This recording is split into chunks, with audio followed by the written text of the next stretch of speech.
Everyone, good evening, ladies and gentlemen. Good evening out to our viewers. I'm Matthias Aufiko, news editor of the Namibian Sun newspaper. Welcome to another exciting edition of the Evening Review show. Before we jump into the business of tonight, let's take a look at tomorrow's headlines.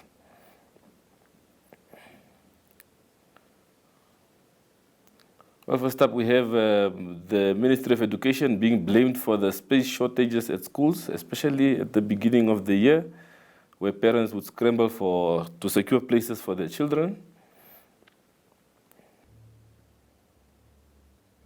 Well, another story you can expect in tomorrow's edition is the doubts that are cast by the leader of the official opposition, Honorable McHenry Venani, who's questioning the census budget. Of course, the census is slated for later this year. Initially, the budget was set at 1 billion. That has since been reduced to just under 700 million. So we'll see how that goes, especially with regards to debates in Parliament regarding that budget. Also, lastly, the Landless People's Movement. Well, of course, it's been one of the parties that has been making headlines for, well, good and bad, if you want to put it that way. But they've also had their fair share of troubles, and it seems to be continuing, especially in the southern part of the country where they rule the two regions in that part of the country. So we'll see how they dose that fire going forward.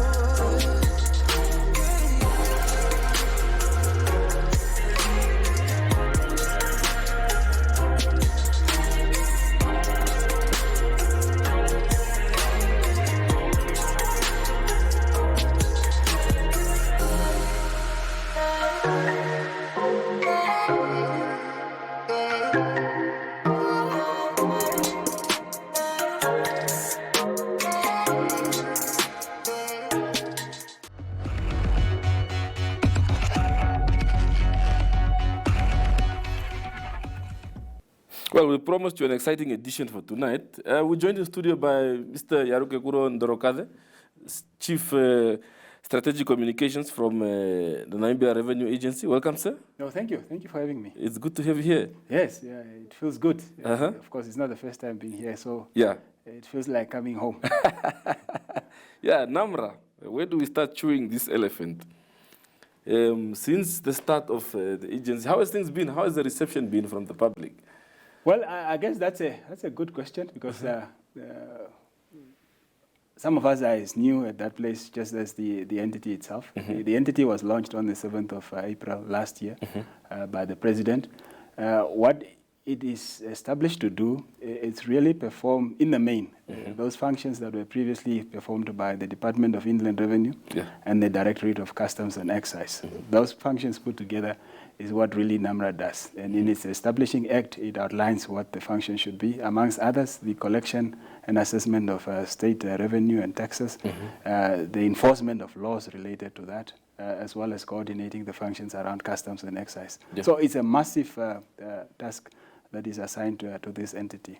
Now, key in that provisions of the Establishing Act is a particular mention that the entity must ensure that the service delivery in relation to the administration of taxes and customs and excise must be improved. So the improvement of service delivery for us is not something that we choose, it's what the lawmaker has given to us, and we must really work hard to ensure that that is attained. Yeah. Well, some would ask, so if some of these functions are the same as per the predecessor of the agency, what was the need for this transition? What is new? What is different? Well, you would see that those are two departments that have been merged into one corporate entity. So it taken from there, you can already see that it's not the same. But there is also a particular move, which is a global move towards in establishing semi-autonomous entities to rather administer this. Because of inherent inefficiencies that are within public entities, rather within departments. That's why you would establish this to ensure that you are able to improve on the efficiency and effectiveness of the services being delivered, but also be able to assess how the performance is going. So it is from that end that one takes the lawmakers then decided that it was appropriate for Namibia to go that route. Yeah, of course, stakeholders engagement is also one area that falls under your department, and we do know that the area of tax is very complex. So what are you guys doing to ensure that, well, the layman on the street gets to know what taxes is about, why it's important for the country. Yes, as we're saying, the function of paying taxes is not new. It's something that has been around since the existence of mankind almost. So same can be said for Namibia. But we appreciate the fact, and you've made the point, that the calculation, and in our tax system, the obligation is really on the taxpayer to ensure, one, that you pay the tax, but also that you pay the right amount of tax. Now, as much as that obligation rests with the taxpayer, we know as an entity that we also have got an obligation to meet the taxpayer halfway by reminding them of the obligation, outlining what that obligation is, and what is it that they can do to ensure that they comply with what is required. So there is a need for deliberate, enhanced taxpayer education, and you are right. Together with stakeholders' engagement, taxpayer education is also an area that sits with me that we really need to up. And this year, and I'm talking about the calendar year, not necessarily the financial year, this year there's going to be deliberate engagements with regards to taxpayer education and traders as well. Because remember, as it relates to customs and excise, we're now talking about traders, and they play an important role in ensuring that trade continues between countries, which then enhances the flow of goods and movement of goods and services within the region. So the education is really something that we are going to enhance. How are we going to do that? Obviously, there are various ways how we do that. There's already material that is in place that the two departments has been using that we just need to update so that they speak to NamRA, but they also that they are current and not dated in any way. And then we now need to find the mediums through which we will then be putting them through. Some could be through placements in newspapers and publications like yourselves. Others could be creation of production of video clips that are easy to circulate given the platforms that are now available. But it still requires an old-fashioned engagement where you get to where the people are, have a conversation with them, take questions where you are able to respond to their questions. If you are not able to respond to your questions at the time, take those and then revert to them. And the important thing is that it's pointless to come and to go and engage people, take their input, and never return to them. So amongst the things that we'll be doing is to ensure that there is always a constant flow of feedback with regards to issues that are raised with us. All that I'm saying in the past few minutes that I've been saying is that we are prioritizing taxpayer and trader education in a way that it has never been done before. Okay. Yeah, I'm sure when when the agency started, I'm sure you must have looked back and say what worked and what did not work. What are some of the areas perhaps that you've picked up, of course, together with the team, that should be worked on going forward? One thing, I think there has been great work, and if I'm talking about now tax, there is great work that has been done with regards to the system that we have, the ITAS system, the Integrated Tax Administration System, in capturing taxpayers on the system. But we are seeing great potential for the greater and optimal utilization of the information that is on the system. And that's really an area that we are going to work very hard on.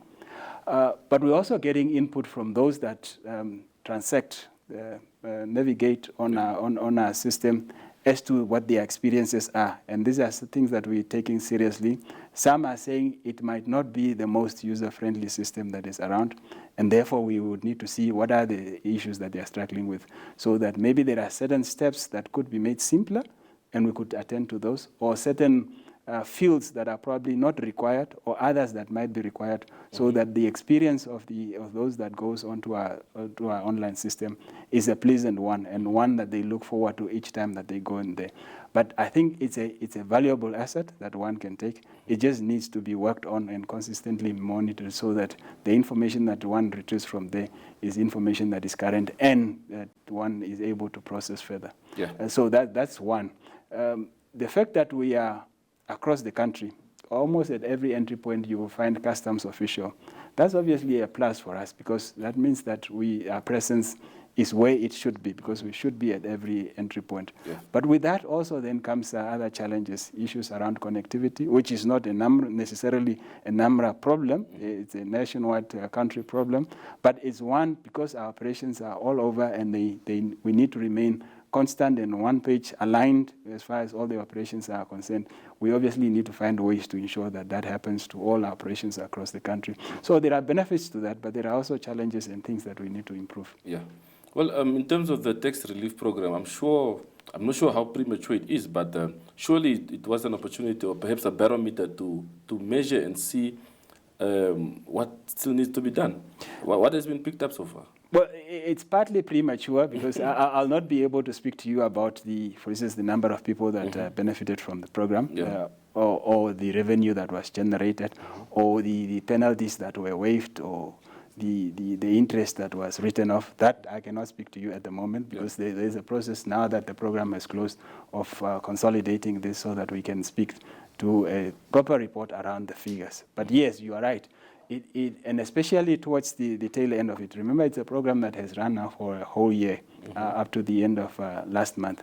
Now, towards December, January, and also probably stimulated by the fact that we had deliberately also gone out to promote the program because it was created to benefit those that stood to benefit. And who stood to benefit would be people who would have had capital tax outstanding, and therefore, because the capital was outstanding, there would be interest that would that outstanding capital would have attracted, but there would also be penalties for sometimes when you do not submit on time and all this.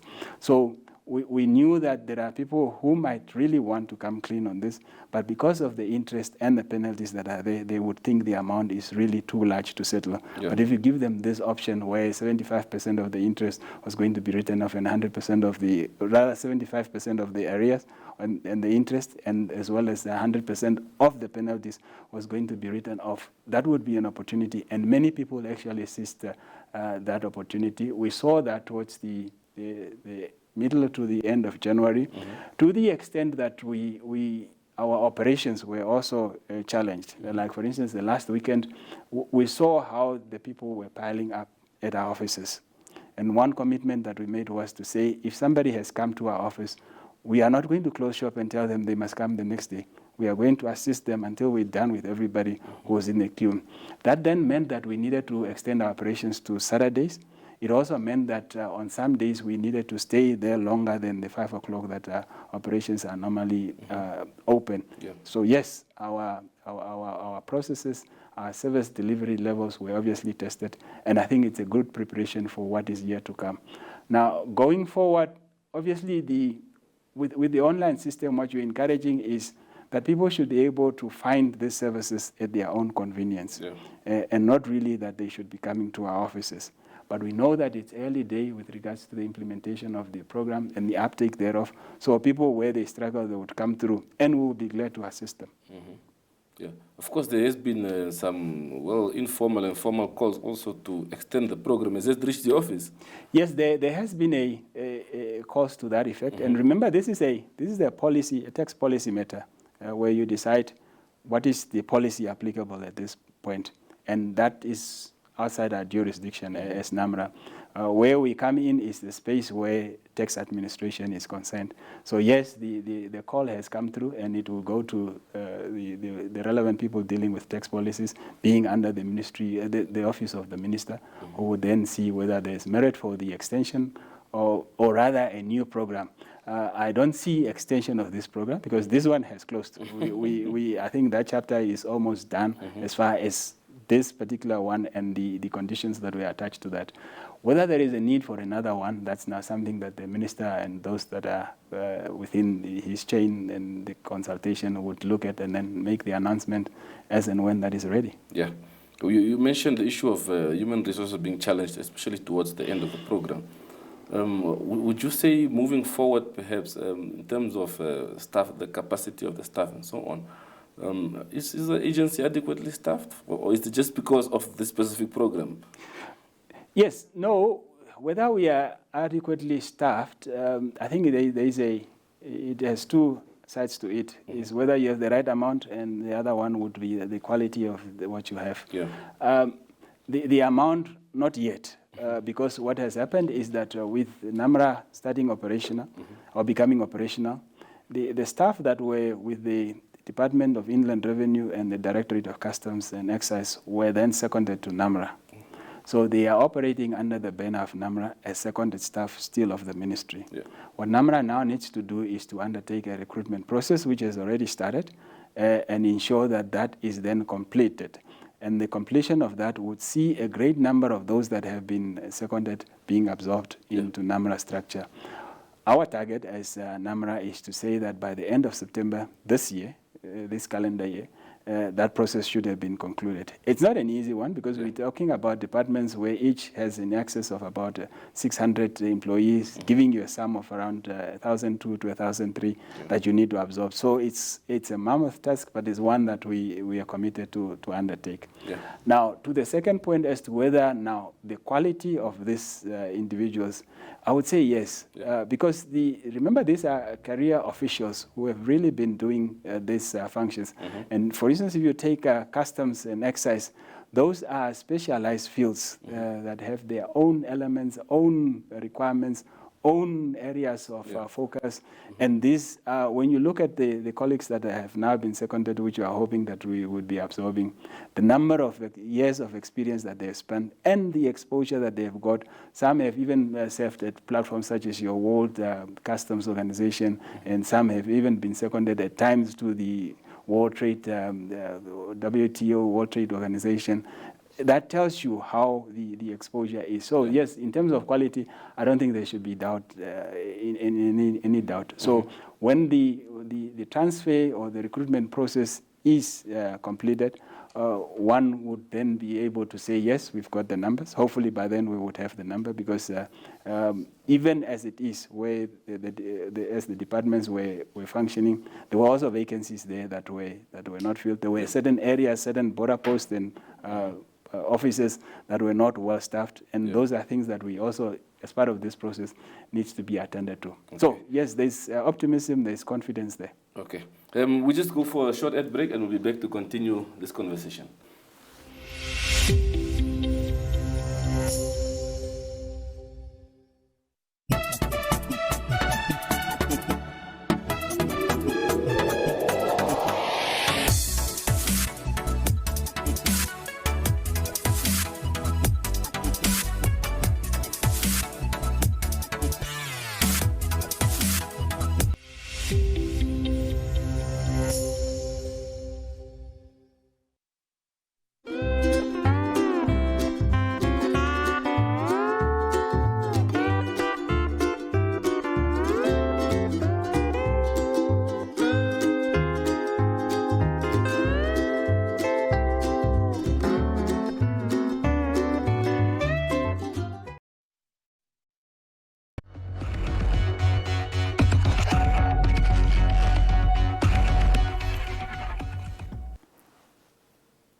Well, welcome back from this short ad break.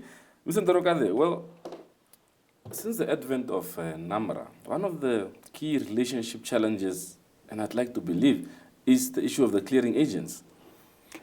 Yes. How has that been addressed, if at all?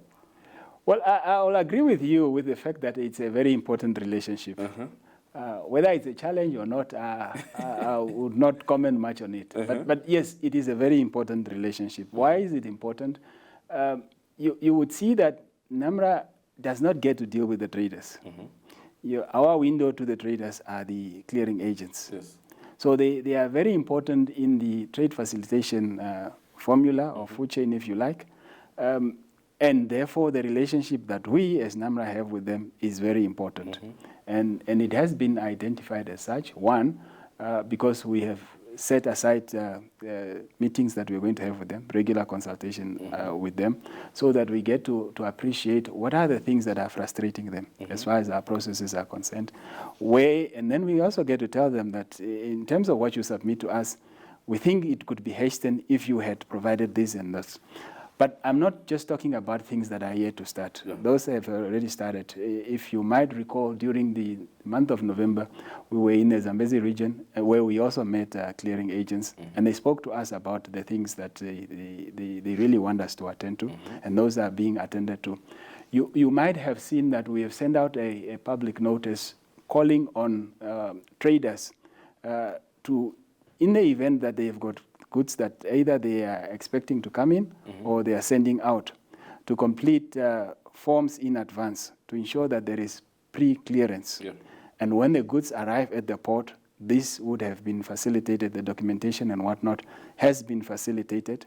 And what then happens is the colleagues then determine whether there's a need for inspection based on what has been given, or they would allow it to just pass through. Yeah. What that does, it deals with the congestion that we're dealing with as an issue. It in part addresses that, but it also then allows for traders to plan the flow of their activities well. Yeah. And it's something that was raised to us, not that we were not cognizant of, but because it was raised to us when we engaged the clearing agents, it became apparent that a solution needed to be made. This is obviously an interim solution. It might not be the crux of the problem. The problem might be rooted elsewhere, but the quick wins are around those. So that's one of them. But we're also in the process of finalizing the rules that then regulates the registration as well as the certification. This seems to be the thorny issue. Yes, it does. And what we are going to do is that we internally finalize the draft rules. What we have now done is send it out. We send it out on the 7th of this month for input. And we are really calling on all clearing agents to peruse them and see where it is that they will probably have objections with, so that we get that input. And what we're intending to do is that when input closes next week, Monday the 21st, the 22nd, we are going to have a session where we now engage based on what we would have proposed and also what we have then received from them, so that we are able to see where can we then include this in it. But for a moment, let me also speak to that day, the 22nd of February, next week, Tuesday. It is also, this consultation coincides with us marking the global agreement on trade facilitation. It's an important occasion, but we have decided that for this year, our focus, because of the importance of clearing agents in the equation of trade facilitation, our focus is going to be on that. So NamRA is very serious about ensuring that the relationship between clearing agents is one that is very healthy and is one that really supports trade facilitation. Well, in terms of the rules and obviously the licensing and so on, what necessitated the seeking for a new regime in terms of rules? Well, there has always been a process of certification, if you like, or registration. Yeah. It has always been there. What we have done, and that's now trying to be consistent with the times that we're living in, is really to benchmark and ensure that the rule speaks to what global trade requires. Yeah. But what it does is it also then creates rules. Naturally, is create certainty around the operators, so that people operate on rules that they are aware of. And if there are infringements and there are sanctions to follow such infringements, it does not surprise anybody. Everybody else knows what are the parameters and where should I keep myself in. But there are relationship issues because of where we are operating from. And I think that is probably one that is going to take a lot of time from us, because we are not going to claim to be blameless. There might be things, there might be operations that our offices is facilitating that are probably responsible for the kind of relationships that we have, and we need to address those. And I did refer to that visit in the Zambezi region, and the commissioner at that occasion was very clear around if there are things, if there are people, if there are processes that needs to be fixed, those are things that really needs to be done soon as possible, so that whatever congestion, whatever frustrations come as a result of this process is dealt with. Yeah. So what is your reaction to claims from some of the clearing agents, at least, whether it's on social media and so on, that I've seen myself, where some of them say, but this draft rule seems to be just a PR exercise, it's already a foregone conclusion? I think that would be unfortunate if somebody says that and they are serious about saying that. They might be saying it for other purposes, but if they are really serious about that, it would be unfortunate, because we are serious about availing them. We are serious about opening a window for input, which ends on Monday, and we hope that those that makes those observations would really use these opportunities so that they test it and make valuable contributions and see whether those first are entertained, not necessarily that they would be incorporated, because they would still need to meet the test, but at least what we can never do is to disregard them. At least there must be considerations made, even if the final decision is to say we are not going to include the input, but consideration must be given. If somebody wants to test whether we're serious or not, I think that is the test, whether we considering that. So I would implore on them to seize the opportunity and submit by Monday when that window closes. Further to that, when we engage them on a Tuesday, I would also ask those to be part of those engagements so that in the event that the email or whatever, so however mode they would have made the submission did not make it, they are now able to to make their input there and see whether that is really taken seriously. But I can vouch for NamRA and say we are taking this process very serious. One, because of the importance of clearing agency in the equation, but two, because we are serious about ensuring that there are rules that regulate the relationship. Yeah. Well, just lastly, Mr. Ndorokaze, the issue, the program, the authorized economic operator program that the agency is running. Well, just in a nutshell, perhaps just an explanation and just to round off also. Yes, this is a World Customs Organization spearheaded program.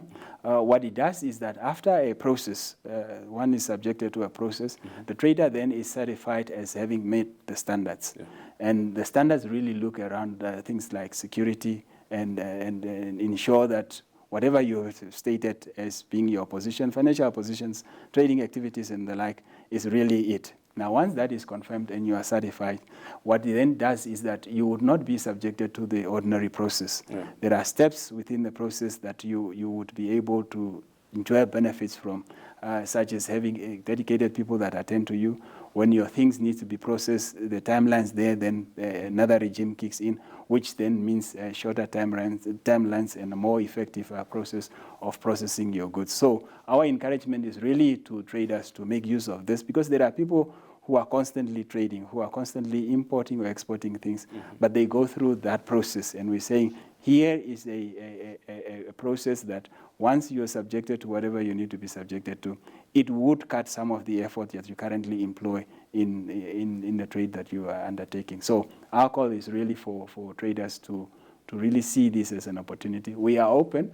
We will be having engagements as NamRA, specifically dedicated to this program, so that if there are details that needs to be clarified, those are then clarified, and we get as many people as possible. Because it's a World Customs Organization program, it means that all World Customs Organization members then also ascribe to this process. And if you are certified in Namibia, when you go to Botswana, that is also accepted as certification. South Africa and those that subscribe to this would also then accept that, which then aids the flow of your goods through all these destinations. Mr. Ndorokaze, thank you very much for your time. Always a pleasure. I wish we had more time. There's more to tell about NamRA, but we thank for the opportunity. No, thank you very much, and all the best going forward. Thank you. Thank you.